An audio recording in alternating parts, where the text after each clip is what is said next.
रोनो जोनो रे भ्रमरा सांडी तो अवकोनो रे भ्रमरा रोनो जोनो रे भ्रमरा सांडी तो अवकोनो रे भ्रमरा चरणा कमल तनु रे भ्रमरा भोगे तो निश्चल रे भ्रमरा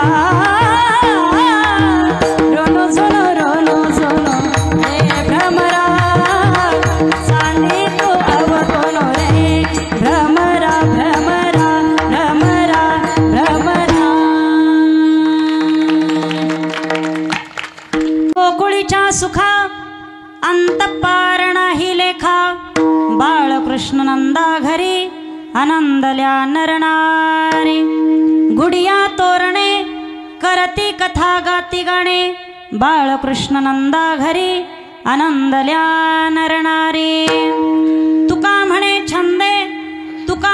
छंदे मन मोहिले गोविंदे बाळकृष्ण नंदा घरी आनंदल्या नरनारी विठ्ठल विठ्ठल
माझी वाणी तुझे वर्णी गुण नाम ऐसे देई प्रेम काही कळा शुक्लम ब्रह्म विचार सार परमा मंध्या जगद्व्यापिणी विना पुस्तक धारणीम वेदां जाद्यांधकारापहां हस्ते स्फाटिकमालिकां विदधतीं पद्मासने संस्थितां वन्दे तां परमेश्वर्यं भगवतीं बुद्धिप्रदां शारदां ज्ञानेशं ज्ञानमूर्तिं च साक्षात् प्रेमस्वरूपिणं नामदेवं च दयामूर्तिं नाथं वन्दे पुनः पुनः वैराग्यस्य परामूर्तिं देहुक्षेत्रनिवासिनं तुकाराम महाराष्ट्रं भक्तराज चतुष्टकं महिम्न पारन्ते परमविदुषो यद्य सदृशे स्तुति ब्रह्मादीनामपि तदवसन्नास्त्वयि गिरः अथावाच सर्वस्वमतिपरिणामावधि गृणन् ममापेशस्तोत्रे हरणिर्पिवादपरिकरः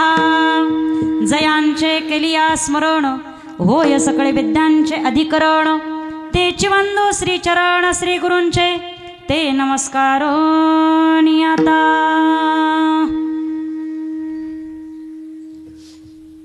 गोकुळीच्या सुखा अंतपार नाही लेखा बाळकृष्ण नंदा घरी आनंदल्या नरनारी विठ्ठल विठ्ठल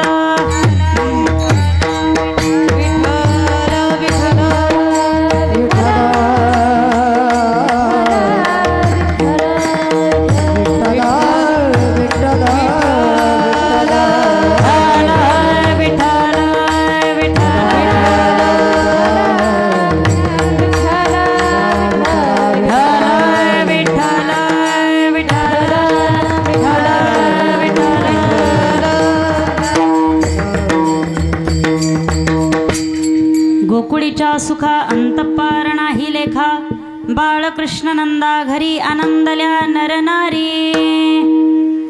अनंत कृपामूर्ती श्री अकारण कारण करुणा वर्णालय रुक्मिणीप्राण संजीवन जगतधार अखिलेश्वर अखिल कोट ब्रह्मांड नायक पांडुरंग परमात्म्याच्या असीम कृपेद्वारा मुक्त कैवल्य तेजोनिधी ज्ञानियांचे राजे साधकांचे मायबाप योगियांची माऊली अनाथाची माय विश्व माऊली श्री ज्ञानोबर अखिल विश्वाच्या परमार्थ उदरामध्ये व्याप्त असलेले जगद्गुरु जगद्वंदनीय श्रीमंत श्री तुकाराम महाराज आदिकृण संत महंतांच्या कृपा आशीर्वादाने आपणा सर्व श्रोते मंडळींच्या उपस्थितीमध्ये काल्याच्या कीर्तन रूपी सेवेकरता निवडलेली अभंगरूपी गवळण जगद्गुरु जगद्वंदनीय श्रीमंत श्री तुकाराम महाराज यांची असून या अभंगरूपी गवळणीमध्ये जगद्गुरु तुकाराम महाराज भगवान परमात्मा गोकुळामध्ये अवतार धारण केल्यानंतर तिथली परिस्थिती कशी आहे त्या स्थितीचा आढावा या अभंगरूपी गवळणीमधून घेतायत। विठ्ठल विठ्ठल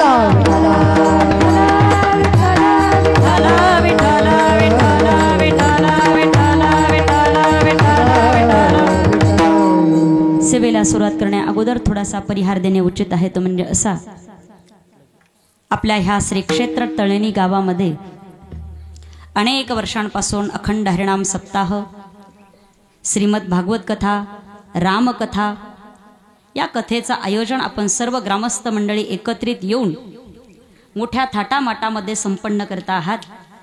याही वर्षी आपण सप्ताहाचं नियोजन करून अत्यंत भव्य दिव्य स्वरूपामध्ये ग्रामस्थ मंडळींनी तथा परिसरातल्या सगळ्या लोकांनी या कीर्तनाचा कथेचा आनंद घेतलेला आहे। आणि या सप्ताहामधील आजचे ही अष्टम दिवसाची कीर्तन सेवा म्हणजे काल्याची कीर्तन सेवा आहे। काल्याचं कीर्तन म्हणजे नेमकं काय आहे, काला का करावा, कशासाठी करावा, काला करण्याच्या पाठीमागे काय कारण आहे, या सगळ्यांची पार्श्वभूमी आपल्याला पाहायची आहे। काला काला काला शब्दाचा अर्थ काय होतो, जीव ऐक्याचा काला, जीव आणि शिवाचा काला एकत्रित येणं म्हणजे काला आहे। काला म्हणजे पूर्णाहुती आहे। जसं एखाद्या मंदिराचं बांधकाम पूर्ण झालं, प्राणप्रतिष्ठा झाली आणि कलशारोहण झालं, मग काहींनी विचारलं का हो तुमच्या गावचं मंदिर पूर्ण झालं का? लोकांनी सांगितलं अहो कलश स्थापना झाली म्हणजे मंदिराची पूर्णाहुती झाली। दुसरं उदाहरण, जसं आमच्या त्र्यंबकेश्वरून गंगा निघाली, कुठे गेली कुठे गेली कुठे गेली प्रश्न आहे, पण पुढे ती गंगा त्र्यंबकेश्वर मध्ये आली, तिथून पुढे नाशिकला आली, नाशिकवरून पैठणला आली, पैठणवरून नांदेडला आली आणि थेट समुद्राला पुढे जाऊन मिळाली। पुन्हा काही लोकांनी प्रश्न विचारला का हो म्हणे आता ही गंगा पुढे कुठे गेली, म्हणे समुद्राला जाऊन मिळाली ना, नाही म्हणे समुद्राच्या पुढे काही नाही, समुद्राच्या पुढे तिची पूर्णाहुती आहे। तसं तुकोबराय म्हणतात एखाद्या मंदिराची कलशाची स्थापना होणे म्हणजे मंदिराची पूर्णाहुती होणे, गंगेचं समुद्राला जाऊन मिळणे म्हणजे पूर्णाहुती होणे। तसंच गावचा सप्ताह झाला का तर काल्याचं कीर्तन झालं म्हणजे सप्ताहाची पूर्णाहुती झाली। विठ्ठल विठ्ठल विठ्ठल विठ्ठल विठ्ठल विठ्ठल। काल्याचा दिवस म्हणजे प्रसादाचा दिवस आहे। काही जण 7 दिवस येत नाही पण 8व्या दिवशी काल्याच्या दिवशी येतात। लोक म्हणतात का 7 दिवस जे ऐकलं नाही 8व्या दिवशी आपल्याला काय मिळतो, प्रसाद मिळत असतो। आणि याही पेक्षा आजचं कीर्तन म्हणजे विशेषत्वानं पगाराचं कीर्तन आहे। झोपल्या काय, कसलं कीर्तन आहे आजचं, हे पगाराचं कीर्तन। 7 दिवस तुम्ही कीर्तन श्रवण केलं की नाही केलं, कथा श्रवण केली का नाही केली, मग कथा कीर्तन श्रवण केल्यानंतर आजचा दिवस म्हणजे आपला कसला दिवस आहे, पगाराचा दिवस आहे। आज देवाकडे आपण काय मागायचं आहे, पगार, काहीतरी मागायचं आहे। आता हे झालं तुमचं झालं प्रसाद आणि आमचं आहे की नाही। आजचा जो दिवस आहे तो आमच्यासाठी सुद्धा कसला आहे, पगाराचा दिवस आहे। पगार घेतला आणि महाराज मंडळी निघाले, काला झाला की मात्र हलायचं आहे। आणि महाराज जर चुकून काला झाल्यानंतर जर गावामध्ये आलात तर लोक विचारतात का आला, की नाही. एकदा काला झाला पूर्णाहुती आहे. तसं काला एवढा महत्वाचा आहे की आजच्या दिवशी आपल्याला प्रसादाचं सेवन करायचं आहे. मग आता काही लोकांनी संत महात्म्यांना प्रश्न विचारला, महाराज हा काल्याचा आस्वाद घेतल्यानंतर आमच्या जीवनामध्ये काय फायदा आहे? तर संत महात्म्य वर्णन करतात, हा काला भेटल्यानंतर काय होणार आहे? त्याचं रूपांतर प्रसादामध्ये होणार आहे. आणि तो प्रसाद कोण देणार आहे? साक्षात परमात्मा देणार आहे. भानुदास गीते गात, भानुदास गीते गात, भानुदास गीते गात, भानुदास गीते गात. प्रसाद देतो पंढरीनाथ, प्रसाद देतो पंढरीनाथ, प्रसाद देतो पंढरीनाथ, प्रसाद देतो पंढरीनाथ, प्रसाद देतो पंढरीनाथ, प्रसाद देतो पंढरीनाथ. भानुदास गीते गात, प्रसाद देतो पंढरीनाथ, प्रसाद देतो पंढरीनाथ, प्रसाद देतो पंढरीनाथ. भानुदास गीते गात, प्रसाद देतो पंढरीनाथ, प्रसाद देतो पंढरीनाथ, प्रसाद देतो पंढरीनाथ. देव काय देतो आहे? आजच्या दिवशी आपल्याला प्रसाद देतो आहे. भानुदास गीती गात, प्रसाद देतो पंढरीनाथ. म्हणून आजचा दिवस एवढा महत्वाचा आहे. म्हणून आजच्या दिवशी आपण भगवान परमात्म्याच्या चरित्राचं उच्चारण करायचं आहे. पण ते चरित्र कुठलं असलं पाहिजे? तर याचं वर्णन केलेलं आहे. ते चरित्र गोकुळातलं असलं पाहिजे ना, इतरत्र कुठलं चरित्र आपल्याला वर्णन करायचं नाही आजच्या दिवशी. तर आज गोकुळातलं चरित्र जे आहे ना, ते वर्णन करायचं आहे. काहीने प्रश्न विचारला, मग कृष्णाचं चरित्र वर्णन का करायचं? तर याचं कारण असं आहे, 2 अवतार परमात्म्याचे परिपूर्णोत्तम अवतार आहे. काही अवतार जे आहेत त्यामध्ये कमतरता आहे, त्याचं वर्णन केलेलं आहे. अंश, अंशांश, कला, आवेश, पूर्ण आणि परिपूर्णोत्तम. परिपूर्णोत्तम अवतार जर कोणते असतील तर ते 2च आहे. आणि त्या 2 अवतारांचं नाव आहे, एकाचं आहे राम आणि दुसऱ्याचं आहे कृष्ण. परिपूर्णोत्तम अवतार आहे. परिपूर्णोत्तम. राम रामेति रामेति रमे रामे मनोरमे सहस्रनाम तत्तुल्यं राम नाम वरानने. परिपूर्णोत्तम अवतार आहे. म्हणून आजच्या दिवशी आपण काय करायचं आहे? कृष्ण परमात्म्याच्या चरित्राचं वर्णन करायचं आहे. विठ्ठल विठ्ठल विठ्ठल विठ्ठल विठ्ठल. देव अवतार का धारण करतात? अवतार धारण करण्याच्या पाठीमागे काय कारण आहे? तर पंचम कारण आपल्याला ह्या ठिकाणी पाहिजे आहे. म्हणजे 5 कारण पाहिजे आहे. पहिलं कारण आहे, देव अवतार का धारण करतात? यदा यदा हि धर्मस्य ग्लानिर्भवति भारत अभ्युत्थानमधर्मस्य तदात्मानं सृजाम्यहम्. अधर्म ह्या जगामध्ये भरपूर वाढला. भूमी पृथ्वी ही गोरूपामध्ये भगवान विष्णूंकडे गेली. देवा, आपण अवतार धारण करावा. कशासाठी? या भूमीवरती गोमातेचं रक्षण होत नाही. गायीचं रक्षण करण्याकरता आपण जन्म घ्यावा अशी आमची इच्छा आहे. मग सगळ्यांनी भगवान परमात्म्याची स्तुती केलेली आहे. श्री अनंत मधुसूदना पद्मनाभा नारायणा जगद्व्यापका जनार्दना आनंद घना अविनाश. परमात्म्याची स्तुती केलेली आहे. देवानं सांगितलं, ठीक आहे, मी अवतार धारण करतो. कोणता अवतार आहे? त्या कृष्ण अवतार धारण करून मी हे गोमाते तुझंही रक्षण करेल आणि तुझी सेवा सुद्धा करेल. किती कारण झालेत? 1 कारण. गायीची सेवा करण्याकरता भगवंत अवतार धारण करतात. किती कारण झाले? 1. दुसरं कारण आहे, नंदराजे आणि यशोदा मैया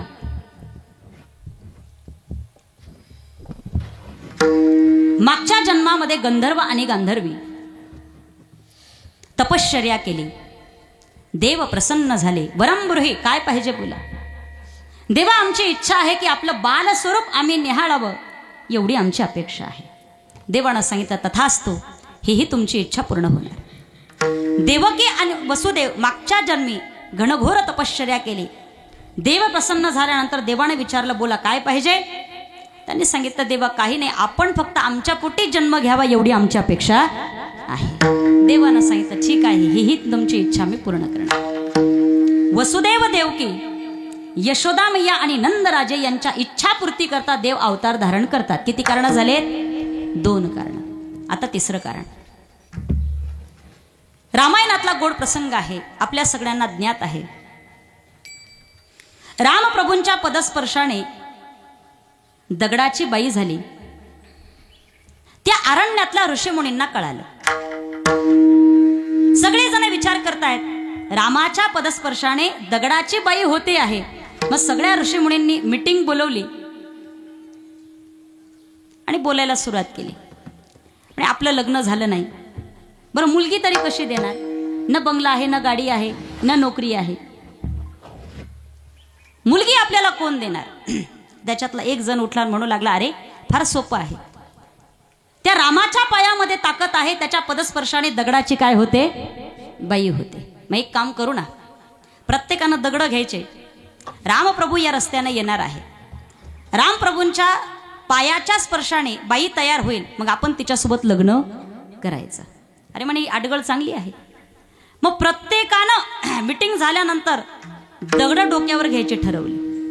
आता दगड कसे होते? ज्याला जशी बायको लागते तसा दगड.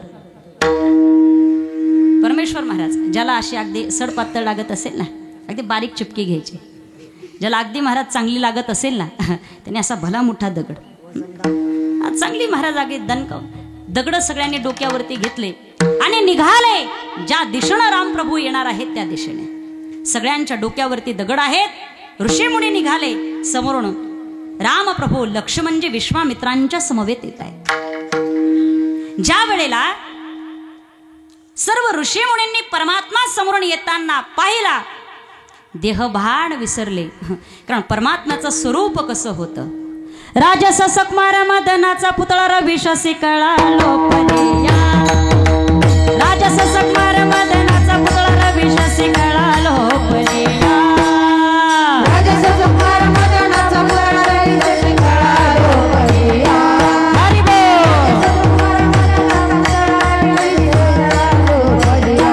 हा राजस सकमार मदनाचा पुतळा रविशसी कळा लोपलिया. राजस सकमार मदनाचा पुतळा रविशसी कळा लोपलिया.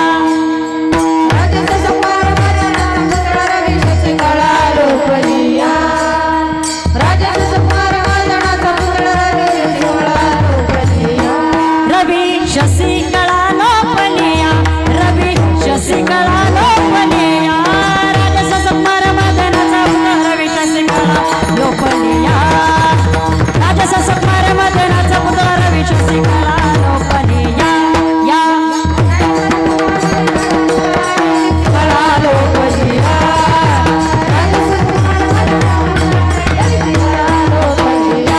रविशसी कळा लोपलिया. रविशसी कळा लोपलिया. वा, एकदा होऊन जाऊ द्या टाळ्या. एवढं गोड प्रमाण दिल्यानंतर आपल्याला ते भावलं पाहिजे, आवडलं पाहिजे. मला वाटतं नक्कीच आवडलेलं असेल. पण काय झालं, आता एकच्या जवळजवळ काटा यायला लागला. आता तुमचे पोट एक नाही ओरडायला लागले, जरा पोटामध्ये कावळे. कारण आता सगळ्यांना काय करायचं आहे, एक नाही भोजन करायचं. पण केलं का तुम्ही? अगोदर करून आलेले असाल ना, त्यामुळे काय अडचण नाही. चेहरे तर तुमचे तसे टवटवीत दिसत आहेत, हे का नाही, हरकत नाही. विठाल विठाल विठाल विठाल विठाल विठाल. राजस सकुमार मदनाचा पुतळा रविशसी कळा लोपलिया. राजस सकुमार मदनाचा पुतळा रविशसी कळा लोपलिया. परमात्मा किती सुंदर आहे. मला वाटतं रोज आपण हरिपाठा म्हणतो, हरिपाठामध्ये म्हणतो की नाही, पहिलाच अभंग आहे, सुंदर ते ध्यान उभे विटेवर रे. सुंदर ते ध्यान उभे विटेवर रे. करकटावर ठेवून या.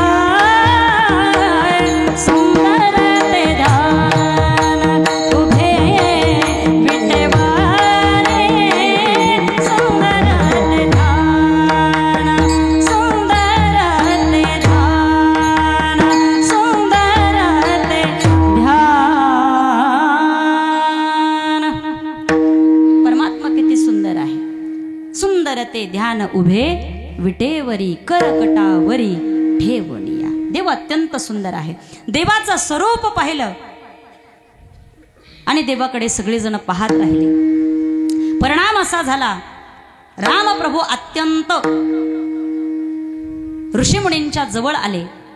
त्याचा परिणाम असा झाला, सर्व ऋषीमुनींनी रामप्रभूंना पाहिलं, देहभान विसरून गेले. आणि आता म्हणायचं होतं सर्व ऋषींना, प्रभू या दगडाला तुम्ही पाय लावा, आम्ही याच्या बायका करून घेऊ. ठीक नाही, याच्या स्त्रिया तयार झाले की आम्ही यांना बायका करून घेऊ असं म्हणायचं होतं. पण देवाला पहिल्यान भुलून गेले आणि सगळे ऋषीमुनी म्हणू लागले, देवा आम्हाला बायका करून घ्या. आम्हाला बायका करून घ्या म्हटल्यानंतर कलियुगातले लोक म्हणू लागले, एवढ्या बायका करायच्या म्हटल्यानंतर किती अवघड आहे, इथं एकच सांभाळणं होत नाही. ठीक नाही, आमचे इंदुरीकरी महाराज म्हणतात एकीनच बरगड्या उघड्या पाडल्या. ठीक नाही, एवढ्या करून काय करणार आहे, किती अवघड आहे महाराज. बायका करून घ्या म्हटल्याबरोबर रामप्रभूंनी सांगितलं ते ह्या अवतारामध्ये शक्य नाही, कारण ह्या अवतारामध्ये मी एक वाण, एक वचनी आणि एक पत्नी आहे. या अवतारामध्ये ते शक्य नाही. पुढच्या अवतारामध्ये मी सगळ्यांचा स्वीकार करणार आहे. ते ऋषीमुनी पुढच्या अवतारामध्ये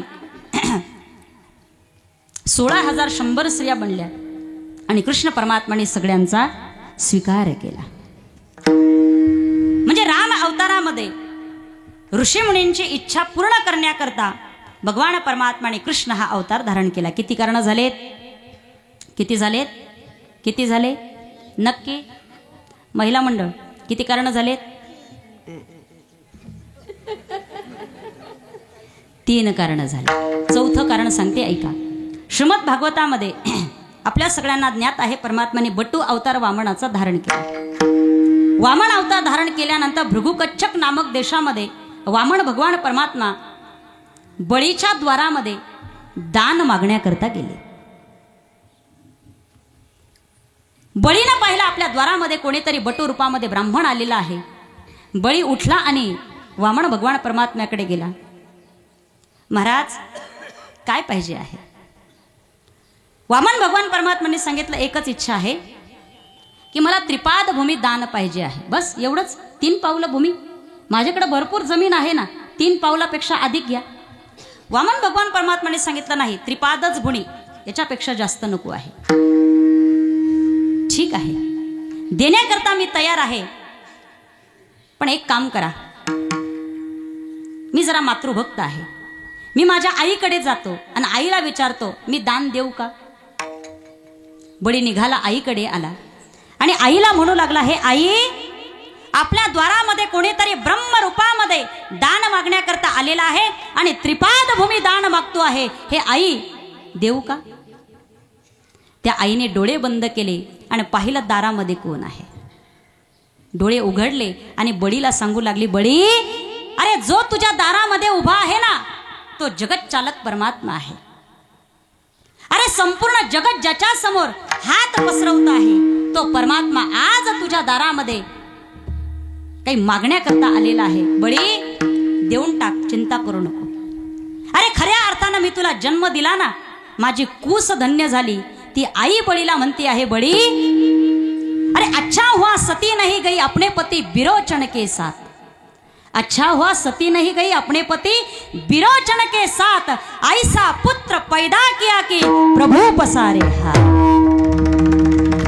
अरे असा पुत्र मी जन्माला घातला की देवाने सुद्धा हात पसरवावा. अरे बळी, जा दान दे. निघाला बळी.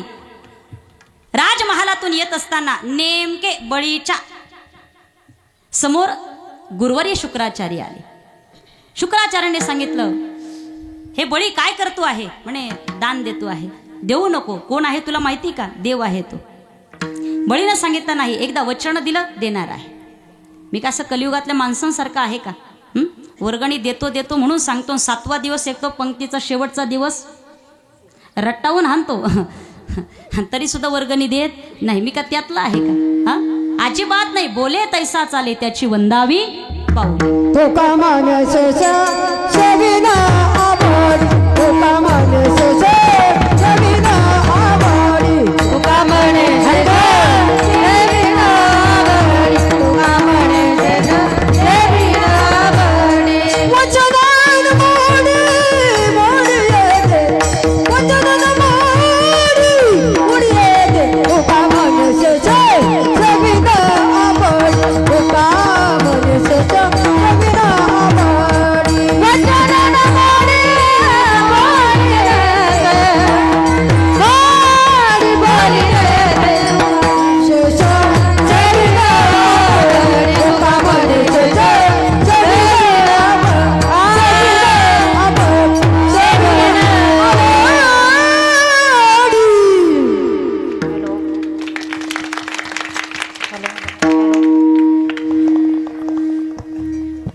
आम्हाला असं वाटतं चौके मारावा आणि सेंचुरी पूर्ण करावा, या मध्ये 6 मारून देतात. आणि मग आता यांचा 6 म्हटल्यानंतर आम्ही किती चौके मारले तर काय उपयोग आहे का? तुका म्हणे शेष शेविन आवडी वचन न मोडी बोलिले ते, मी मात्र माघारी आता नाही देणार आहे का. निघाला बळी, आला बाबा भगवान परमात्म्याच्या जवळ. मी दान द्यायला तयार आहे. घेतली झारी आणि पाणी टाकणार इतक्यामध्ये शुक्राचार्यांनी त्या छिद्रामध्ये अगदी सूक्ष्म रूप धारण करून त्यामध्ये प्रवेश केला. झारी जी होती ती अशी उलटी केली पण हातावरती पाणी येईना. वामन भगवान परमात्माने विचारलं काय झालं? म्हणे पाणी बाहेर येईना. एक काम करा, घ्या काडी आणि घाला त्या छिद्रामध्ये. शुक्राचार्य त्या छिद्रातून एका डोळ्याने बाहेर पाहू लागले काय घडतं आहे ते, काय घडतंय ते. त्याचा परिणाम असा झाला, बळीने तो ती काडी घेतली, छिद्रामध्ये घातली. ती काडी नेमकी बळी शुक्राचार्यांच्या डोळ्यामध्ये शिरली. परिणाम असा झाला, तुका म्हणे शुक केला वा वा, बळीने शुक केला,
वाजवा एकदा टाळ्या, क्या बात आहे. आड आला म्हणून फोडीला डोळा, बळीने आंधळा शुक्र केला. डोळे फुटले महाराज. परिणाम असा झाला, झारीतून पाणीला हातावरती घेतला, संकल्प सोडला. आणि आता हा संकल्प सोडत असताना बळीच्या शेजारी 2 स्त्रिया उभ्या होत्या. आता लक्ष देऊन ऐका. 2 स्त्रिया, एकीचं नाव आहे विंध्यावली, एकीचं नाव आहे रत्नावली. रत्नावली, विंध्यावली, एक आहे पत्नी आणि दुसरी आहे बहीण. एक आहे पत्नी आणि दुसरी आहे बहीण.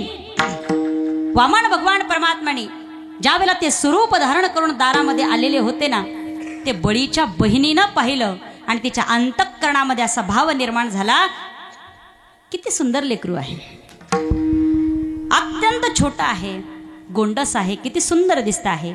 असं जर बाळ जन्मला असतं, असं जर लेकरू मला असतं तर याला मी स्तनपान केला असता. भगवान परमात्म्याने तिच्या अंतःकरणातली भावना जाणली आणि बळीच्या बहिणीला आशीर्वाद देऊन टाकला, ही मी तुझी इच्छा पूर्ण करणार. आणि काही वेळानंतर काय झालं, आता त्रिपाद भूमी दान मागितली. भगवान परमात्म्याने 3 पावलामध्ये 2 पावलामध्ये सर्वस्व व्यापून घेतलं आणि आता 1 पाऊल ठेवण्याकरता जागा उरली नाही. बळी, जागा शिल्लक नाही. बळीने सांगितलं, अरे देणारा सामर्थ्यवान आहे, घेणारा जरी परमात्मा असला तरी देणारा मी कोण आहे, बळी आहे, मागे हटणार नाही, देणार. 2 हात जोडले, गुडघ्यावरती बळी खाली बसला, मस्तक देवाच्या समोर केलं. वामन भगवान परमात्म्याला सांगितलं, देवा 3रं पाऊल जर ठेवण्याकरता जागा नसेल ना, डोक्यावरती 3रं पाऊल ठेवा. परमात्माने तिसरं पाऊल डोक्यावर ते ठेवलं, जेच बळीला दाबलं थेट पाताळातच नेऊन. तुका म्हणे बळी, तुका म्हणे तुका म्हणे बळी, तुका म्हणे बळी, तुका म्हणे बळी, तुका म्हणे बळी, तुका म्हणे बळी, जीवतीला पाया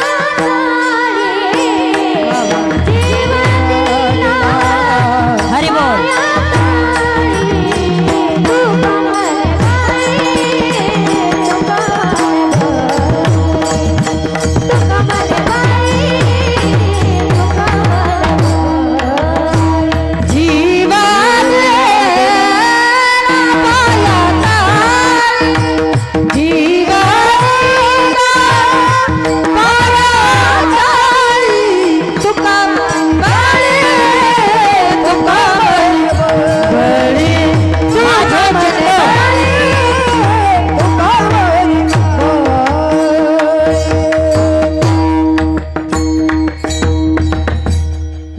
एकदा दीपाली ताईंसाठी जोरदार टाळ्या वाजवा. क्या बात आहे. तुका म्हणे बळी जीव दिला पाया तळी, माझे चित्त तुझे पाय. दाबलं महाराज थेट पाताळामध्ये नेऊन घातलं बळीला. आणि नेमकं काय झालं, भावाला पाताळामध्ये नेऊन घातलं. हे बळीच्या बहिणीने पाहिलं आणि तिला इतका राग आला, तळपायाची आग मस्तकाला गेली. आणि ती बहीण म्हणू लागली, असं पोरग का, असं जर मला पोरग झालं असतं ना तर याला मी विष घालून मारून टाकलं असतं. देवाने सांगितलं, ही मी तुझी इच्छा पूर्ण करणार. तीच बळीची बहीण पुढच्या जन्मामध्ये पुतना झाली. देवानं तिला त्या पुतनेने भगवान परमात्म्याला दूधही पाजलं आणि विष सुद्धा पाजलं. म्हणजे पुतनेचा उद्धार करण्याकरता भगवान परमात्मा अवतार धारण करतायत. किती कारण झालीत महिला मंडळ, किती झालेत? अरे बापरे, 4 कारण झालेत. आता 5वं कारण आहे. कंस जो आहे उन्मत्त झालेला होता. वास्तविक राक्षसांचा नाश करण्याकरता आणि भक्तांचं रक्षण करण्याकरता परमात्मा अवतार धारण करतात. म्हणजे कंस वधा करता भगवान परमात्मा कृष्ण अवतार धारण करतायत. किती कारण झालेत? 5 कारण. 5मं करण्याकरता परमात्मा अवतार धारण करतायत. विठ्ठल विठ्ठल